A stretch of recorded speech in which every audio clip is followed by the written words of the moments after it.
How's everyone doing? Welcome back to another edition of the Big D podcast on Spunky Sports Network.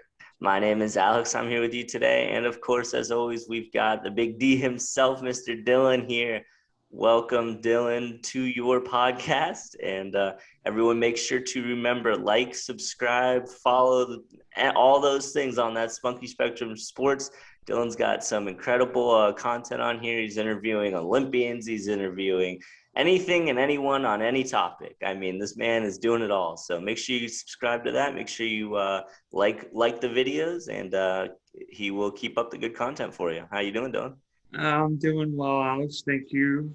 Thank you for getting all that introduction. That's always the best part. And also, sponsors, if you're looking to get your brand out there, please give me a holler and hopefully we can get you on the Spunky Spectrum Sports YouTube page or the Big Deep podcast. So, Alex, you know what tomorrow starts? That I do. Tomorrow, we are starting with some Olympic soccer, women's particularly. I cannot wait. Olympics are always an exciting time of the year, whether it's the summer or the winter. Obviously, being the soccer fan I am, summer is always a little more exciting for me, but I can't wait to get this kicked off. Yeah, and so tomorrow the USA and Sweden kick off their groups, and what do you expect to see? I mean, it seems like in every major tournament, whether it be Olympics or World Cup, the US and Sweden always face each other somewhere.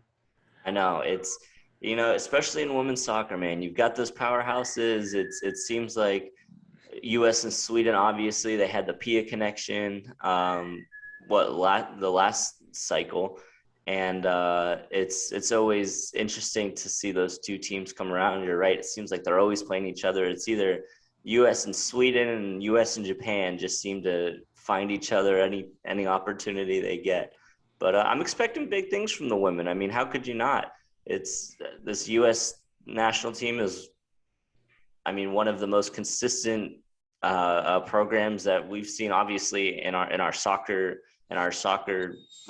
national teams. The U.S. have been trying to put pieces, or the men have been trying to put pieces together, but the women have had those pieces together for a very long time. So it's always seems like it's a gold medal or bust for these women, and I think they've got the same expectations this year.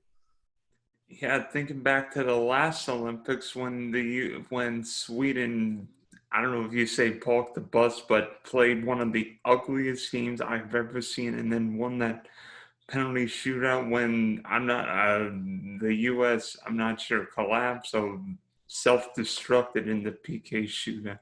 Right.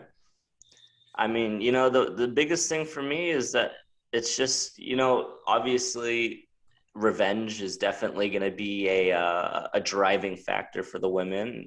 Whenever you lose a final or a gold medal match, or whatever you want to call it, I mean, losing that game, it's one of the worst pains you can have as an athlete, is getting to that championship game at whatever sport, whatever level, whatever competition you're in, and having the opportunity to kick off the tournament against that Swedish team is going to be very, very salivating for these women. I think they're going to be excited to kick things off, and I think they're going to be excited to show them that the U.S. is the better team. Yeah, in a way. So, yeah, I was just thinking back that I woke up. Alex Morgan and Christian Press both missed penalties in Sweden. So, when you think of the U.S., you think of that great front three. It's been there together with Megan Rapinoe on the left, Alex Morgan through the middle, and Tobin Heath down the right. Do you think that'll be the case tomorrow night? I mean, the biggest thing these women have going for them is experience. I mean, you've got I believe I read 8 multiple time World Cup winners on this Olympic roster. I mean, that's if you're trying to build a team to compete and to win a gold medal, having World Cup winners and 8 of them is a good way to start it. So I think you know why you may as well go with what works, in my opinion. I mean, they've been a dominant front three. They're some of the 3 best women in the world when it comes to soccer. And I think that definitely a smart decision, and a decision you can't doubt or have any questions about if those are the three selected. So I mean, if I'm the coach, if I'm the manager, those are the three I'm going with. What about you? I mean, I'm a little worried about Topin Heap's fitness coming back from the injury, but she's always there for any tournament. I love her crossing ability. I mean, Alice Morgan, if the pandemic had not occurred last year, I doubt she's on this team or potentially not even starting. She'd be a super sub coming back from pregnancy. And Right. then, of course, Megan Rapinoe, well, I don't know what color hair is her. She'll be tomorrow, but I can't. But I think it'll be intriguing to see what happens because, as you know, experience counts for everything. But you know what also hurts the U.S. more at the Olympics than the World Cup? Fatigue. Because at the World Cup, each team got more time between matches, but at the Olympics, they play every 3 days until the finals. So is experience more important, or maybe fresh legs more important? Right. It's a really good point. I mean, and that's always the interesting twist that these Olympics kind of throw at you, as opposed to like a World Cup or another international tournament like that. I mean, the Olympics, they've got a schedule to run, they've got a calendar to run, they've got uh, uh, all of these events that have to go on time, and it's definitely not as forgiving as say a World Cup, where it's really the main show and that's all you've got to see. So fatigue will definitely be something that you've definitely got to keep your eye on. But I mean, at the end of the day, these women are professionals. They've been performing at the top level of the world for. I mean, some of these girls have been with this team for 10 years plus. I mean, it's it's gonna be. I think as long as they've been training in preseason and pre-training camp and all of like that, like they should, and like I believe they have been.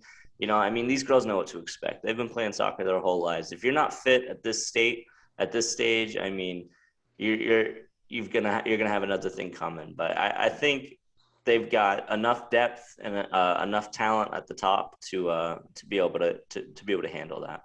Here are a couple interesting things about Sweden. If you look at it, the U.S. and Sweden played a friendly in April, and actually there was a 1-1 draw. Sweden led a good chunk of that game, and Rapinoe scored a late penalty that leveled the match. The Swedes are not going to be intimidating playing the U.S. They know they can beat them. Hmm. They remember the Olympics 5 years ago. A lot of those players are still back, and in a way, I guess you could say the good news is you could potentially beat them in tomorrow and then potentially beat them in the finals. So it'd be two bites at the cherry. Right. I mean, it's definitely coming in from the Swedish perspective. Like you said. I mean, they're not intimidated by the U.S. I mean, the U.S. has obviously been there. It seems like getting to the final is a requirement to be on that women's national team. But a lot of these teams that have been facing in either finals or late rounds of tournaments, these women are realizing that I mean, these are good soccer players too. It's not like, and I was going to make a comparison to which might be a ill-fated comparison in recent life, but I was going to say it's not like the U.S. men's basketball teams where it really seems like it's a 40-point win every game. It seems like, however, after some of these pre-Olympic friendly basketball games, the U.S. men might have some cleaning up to do. But when it comes to women's soccer, there's talent all across the globe, and a lot in these nationalities. It's definitely not a pushover. I still have the women as favorites, but Sweden knows. I mean, like you said, Sweden knows that they can beat them. They have beaten them, and they think they will beat them. So it's definitely going to be I think it's going to be an aggressive game. I think both teams are going to play confidently, and both teams are going to go into that game thinking that they're going to win it. So it's going to be an exciting 4:30 a.m. kickoff. Yeah, I was just thinking my coffee might be brewing early tomorrow. Yeah, boy, that's the one thing about Tokyo is I guess we the timing of a lot of these events are gonna be a little bit of a tough one for us Americans to catch, but Yeah, just wait. Not for the 2024-2028 Olympics, but the 2032 Olympics in Australia might be even crazier then. yeah. And But speaking, go but on. oh, good point. Speaking of down under, the next two opponents, New Zealand and Australia, both from Oceania. Do you see either one of them provide challenges? Because if you ask me, I'm not sure there are many players better at the tournament than Samantha Kerr. I mean, I love watching her play for the Matildas. She can light up a pitch like few women in the game. Yeah, I mean, that there's definitely the nice thing about that New Zealand and Australia as the next two U.S. opponents. I mean, Australia and New Zealand play each other in that on that first day, so it'll be really nice for the women to be able to. I'm sure they're going to be watching a lot of film on that game and a lot of seeing a lot of tendencies from those two teams playing each other in that first week. So I think they're going to learn a lot from that first game between those two countries. You know, I mean, yeah, there's some good players sprinkled in through those teams, but it's neither Australia or New Zealand really give me too much of a scare for the women. It's more of the Japans, the Canadas, the Swedens that I really think are going to be the big threats to the U.S. And I mean, even Netherlands, Great Britain are they've got pretty high odds for coming out of this with gold. I mean, not nearly as high as the U.S. of course, who were favored at least according to a couple of different sites. But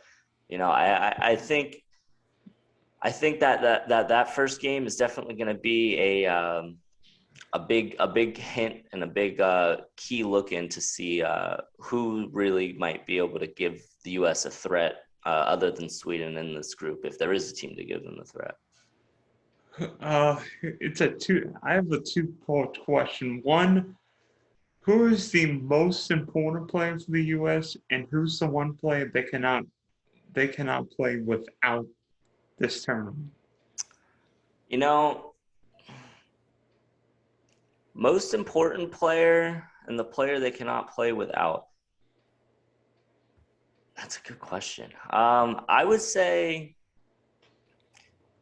I think the most important player is going to be the player between the sticks because, I think the U.S. can score goals. Everyone knows the U.S. can score goals, whether Carly Lloyd's knocking them in from midfield or Alex Morgan's putting them in on breakaways or anything like that. I think but really what it comes down to is not getting scored on and having a solid goalkeeper is going to be important for them to not concede. Her name is slipping my mind right now and it's driving me crazy. And I'm so used to the Hope Solo days that it is Nair. Alyssa Nair. She's starting in goal, right? I think that if they can have solid defense, if they can have solid goalkeeping, I mean, the goals are going to come for the U.S. They always do, they always will, but it really comes down to making those clutch saves, making those important stops in the second half of those games. So I think most important will be Alyssa Nair behind in the goal, player that they cannot. What was the second part of the question? I'm sorry. Who's the one player they cannot play without? You know, that's a tough question for me because I really do believe that this team is so good as working as a team that it's more than just a one player Oh, I don't think I don't really see one player going out really giving them that big of a problem. I mean, maybe Becky Sauerbrunn in defense as captain, losing your captain, losing the heart of your defense would probably be a pretty big hurt to them. But I mean, like I said, I do think that this is a deep, solid team, and I really am confident that they'd be able to work around anything. But I guess I would have to go with probably their captain back in defense because I mean, attacking, they've got so many great attacking options between Carly and Kristen and Alex and Rapinoe. I mean, I guess I would have to go there. What about you? I don't I don't think you're crazy having picking Becky Sauerbrunn because it seems like every tournament Becky Sauerbrunn's been there. But in a way, I'm not sure the U. I'm not. I think the U.S. can replace her. I'm not sure the U.S. can replace Julie Ertz. Yeah, I'm not whether she's in midfield or defense. Julie Ertz, like her husband Zach Ertz, is a football player. Is a football player on pitch. I mean, Julie will make a tackle, yeah, and I want her on my team. If I got a 1 goal lead, I want Julie Ertz playing somewhere yeah. That's a great point. in that Declan Rice role, just eliminating any attack Yeah, that comes forward. eliminating the attack and the ability to control a ball from a pass from the back and be able to bring it upfield too and distribute to other midfielders or forwards or wingers going up. So that's a good pick. What about your most important? So is that your most important or the player they couldn't or both? Both. There you go. All right. Kill So, two birds with one stone there. I like it. so when you think of teams that could upset the U.S., obviously Holland and Great Britain come to mind because Holland and the U.S. met at the last Women's World Cup in France. I mean, Hmm. U.S. U.S. won the game 2-0, but Holland played very well defensively, just ran out of gas in the second half. And Great Britain, obviously, most of the players are from England, from England. But Right. when you think of that 2019 semifinal where the U.S. and England played a terrific game 2-1, missed pen, where trying to think who missed the penalty. Who missed the penalty in that semifinal? I'm trying to think. Was it Steph Howden? Um, I that think sounds. I think it may have been Steph Howden. I'm like, England's luck with penalties is not that great to begin with. Yeah, I know. I mean, it seems like England and penalties is just a situation that they want to avoid. That's for sure. Yeah, just win the game in 90 or 120, right? There you go. That'll do it for them. I'm just saying. I'm just saying. Anytime England could avoid the penalties, it'd be a better story in itself. Yeah, absolutely. Well, I mean, as Olympics are coming up, and we've had our fair share of Olympics in the past. Is there any Olympic moments that you want to touch up on that some good moments that you or bad moments, depending on how you feel that you want to bring up from the past? Uh, well, Alex, I'm glad you asked that question because do you know how many Olympics the Brazilian Flamiga has played in? I know she's been playing for a long time. I don't know the exact number. How about you hit me with it? She's played at this will be her seventh Olympics. She's played in Atlanta, Sydney, Athens, Beijing, London, Rio, and now Tokyo. Lucky stepping. Yeah, I mean that's most soccer players are fortunate to play 7 years. To be able to play in seven different Olympics is just outrageous. That's a good shout for her. Those Brazilians, they really know what they're doing when it comes to longevity and when it comes to being able to produce at the highest level for a long amount of time. Because I mean, that's just incredible. Like 7 Olympics. I mean, that's literally longer than I've been alive. Well, like 4 months shorter than you. Right. Yeah, I guess 96. But which the 96 games was something I was thinking about bringing up. Uh, how about the 2-1 victory against China, winning the women's first Olympic gold medal? I mean, I don't quite remember that day, but it's definitely a moment in history that I think really got really kicked off the expectations and the history of the U.S. women's soccer team that we have grown to know and appreciate. Yeah, in a way, it was the start of it was not just winning in '96 was not just a milestone being the first women's football tournament, first women's Olympic football tournament. Say that 8 times Yeah, fast. right.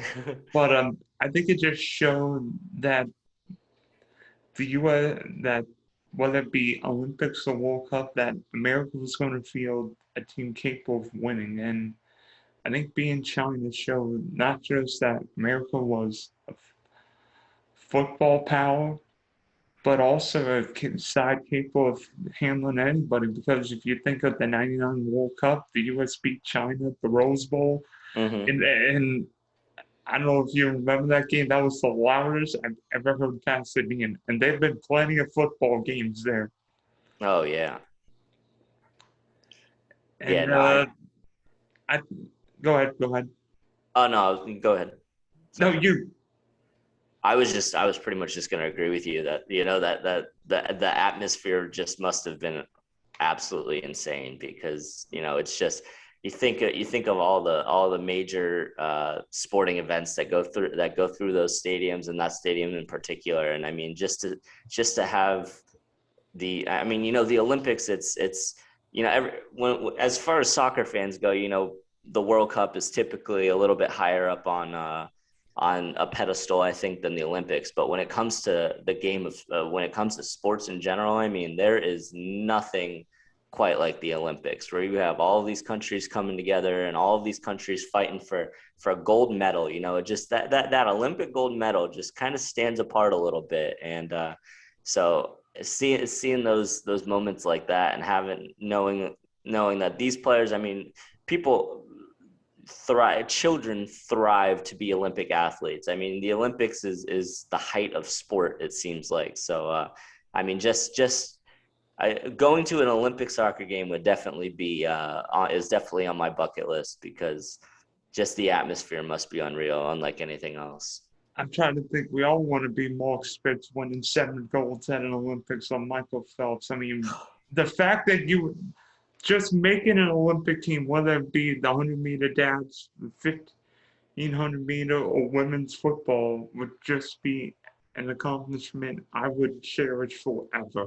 Oh yeah. I mean, it's got to be. I mean, representing your country. I mean, it's at the highest level. It's. I mean, being an athlete and being a professional athlete, whether you're in a domestic league, whether you're in playing for a club somewhere, no matter where, that's making it. I mean, playing a professional sport is making it, and then you think about getting to the level of not only being able to be a professional athlete, but then being able to represent your entire country in front of the entire world watching a tournament. I mean, it's gotta give you chills, honestly. Like I've played in a couple of big soccer games that I've been getting some nerves at, and I can't imagine what those girls, especially in their Olympic debut. I couldn't, or not even girls. I mean, athletes in general. I mean, just imagine taking a step onto that court, that field, that pool, wherever you're playing on. I mean, the chills that must be going through your body in that moment. I mean, it's got to be something undescribable, I'm sure. But as we've been talking about this women's national soccer team, it's been kind of the topic. You brought her up earlier, and it's a player that I would like to talk about really quick. It's just Alex Morgan. I mean, she's it's been I've always been an Alex Morgan fan. She's been one of my favorite players. She wore my number. She's got the same number I wore back in the day, same first name, same position. I've always been an Alex Morgan fan, and I do. Obviously with COVID, it's been a crazy year. A lot of things have been canceled. You know, the Euros got pushed to this year, and what an amazing Euros we had. So with Olympics getting pushed to this year, you know, Alex Morgan had that baby, and I think we are fortunate to be able to see her on the field, like you said. And I can't wait to see her play because I love her style. I love the way she plays the game. I love the way she plays the position, and I'm excited to watch her play. And wait a minute, when I think of Alex Morgan at the Olympics, I remember a big time moment 9 years ago at a stadium you shared. Yeah, you wanna go into detail about that moment? Well, talk about, well, yeah, I mean, that may have been that Canada-US semifinal and at Old Trafford may have been the craziest women's football match I've ever seen. I mean, there were goals left and right. I mean, Christine Sinclair scored a hat trick in Yeah, that game. I mean, you know, they call it the theater of dreams. They don't call it that for nothing. You know, it's nice to be able to. I mean, I talked about bucket list earlier. Going seeing a game at that stadium is definitely, as far as sports go. I mean, it's top five up there for sure, and maybe even higher than that. But you know, what a game that was. You know, a couple of our U.S. women actually were able to put on the Manchester United kit for their women's club team. So Tobin Heath. yeah, so it's you know I like that Manchester United connection you threw in there. You know, Alex Morgan obviously also has the Orlando Pride connection, so she's definitely got a fan in my book. That's for sure. Wait, I thought you were talking about the goal that she scored against Canada in like the 120 something minute. Right. Yeah. I mean, it's just she's a big game player. She shows up on the biggest occasions, you know, and being able to see her put the ball in the back of the net at Old Trafford. I mean, stoppage time winner. There's not much better than that. I mean, it's one of those moments where you know everything just seems to kind of fall together as far as in my world as a soccer fan and in the eyes of a lot of U.S. national team players or supporters around the country. Yeah, and so when you think of when you think of instrumental moments at the Olympics, Neymar and Brazil winning the men's Olympic gold 5 years ago against Germany ranks near the top of the list because when I think of football powers, holy crap! I bet you heard that thunder. Yeah, When you think of football powers, Neymar and Brazil have got to be at the top of the list. And sure, Neymar's still not won a major international event for Brazil, but the fact that he won that Olympic gold in Rio,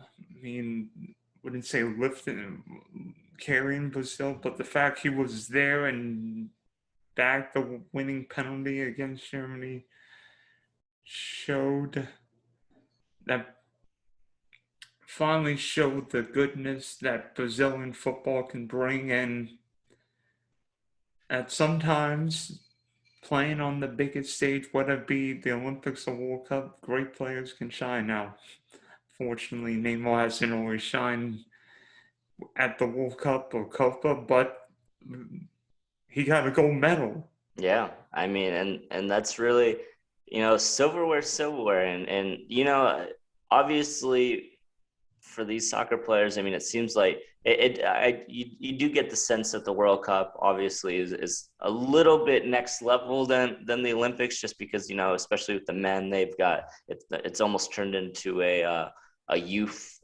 tournament, a youth international tournament at this point. But you know, Brazil and Germany, like you said, they're the two powerhouses. It seems like the history between those two countries. I mean, you know, the 7-1 game. Brazilians don't want to be reminded about that, but you know, I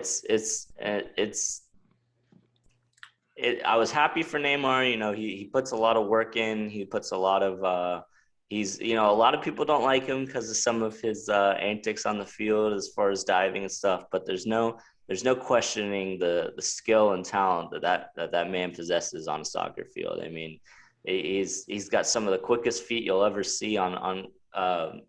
I mean, it seems like the Brazilians that's a rite of passage to be able to just get those get they're the skillers. I mean, everyone knows Brazilians as the skillers, so you know. And this is a little off topic, but it's still international football. But how about Messi, man? I just have to bring it up. How about Messi winning the Copa America for Argentina? We're talking about international soccer. I feel like I can kind of tie that in, but again, and there you go. It's against Brazil in the final. I just seeing that man the second that whistle blew, him fall to the ground, head in his hands, crying, seeing him lift a trophy, seeing him getting carried away by his teammates. I mean, we're at a special time in soccer right now where there's so much debate about the Messi Ronaldo argument and who's the GOAT, who's the best right now, or are they the best two ever? And I feel like a lot of people are almost watching him watch their careers slip away in a sense. They get so caught up in who's the better player, whether it's Real supporters, Barca supporters, or Portuguese fans and Argentina fans. But I mean, we are really witnessing a time in men's soccer that we might not, I mean, maybe for the rest of our lifetimes, we won't see anything like it because, Messi and Ronaldo, I'm always rooting for both of them to succeed because they're the two best soccer players I've ever seen. And, that Messi has been yearning to win an international tournament. So I'm just happy for him that he was finally able to get his hands on one. In a way, I mean, Messi all but carried Argentina for over a decade, and seeing Argentina carry him in that final was something Symbolic. Yeah, that's definitely a very good way to put it. I like that. So ultimately, who wins the women's Olympic gold medal? I as weak of a response as it is, I'm a homer, man. I've got the women. I've got the U.S. women. I think, like you said. I mean, fatigue is really gonna come into play, but I do think experience at this point. I mean, eight of those. I'm not even gonna go there, but the roster from top to bottom. It's experience. It's women who know each other. It's women who know how to play together, and it's women who know how to win together. And I think a little bit. I think with the revenge. I think the revenge aspect going against Sweden in that first game is really gonna catapult them to take their game to the next level this year. I think the U.S. are gonna bring it home. Uh, that's the good news, Alex. The bad news is, guess how many teams have won the World Cup? Have won the World Cup Olympic double. 0. It's always time for a first, huh? And you know what? I don't think that changes this year. Yeah. I What do you think we got? have a rematch of the 2019 World Cup. Only this time, I think that I really see the Holland winning. Yeah. I I don't know what it is. There have been some. I feel like Holland could win because when I think of teams that could challenge the U.S., they've got a bunch of really good players. I mean, who's the Vivian Maidema, Hmm. great striker, Lecky Maltez, Jackie Cronin, Zoe Van Endel. I don't know if I'm saying her name right, but Holland certainly won't be shy of facing the U.S. They won't be intimidated. Plus, interesting story. Holland's manager. Let me see if I can get Serena Wegman will be leaving to take the England job after the Olympics. So you've got that There's extra inspiration. Yeah, that's a good storyline to follow for sure. I mean, players playing for their manager. It happens a lot. It happens all the time, and it seems to be when you've got something to play for. I mean, look at Denmark in the last Euros. I mean, when you have got something to play for, you're able to bring a little bit out of the tank than you might normally would be before. So that's a good shout out to to Holland and something that might light their fire. But And plus, who wouldn't want to see Holland's orange uniforms in Tokyo?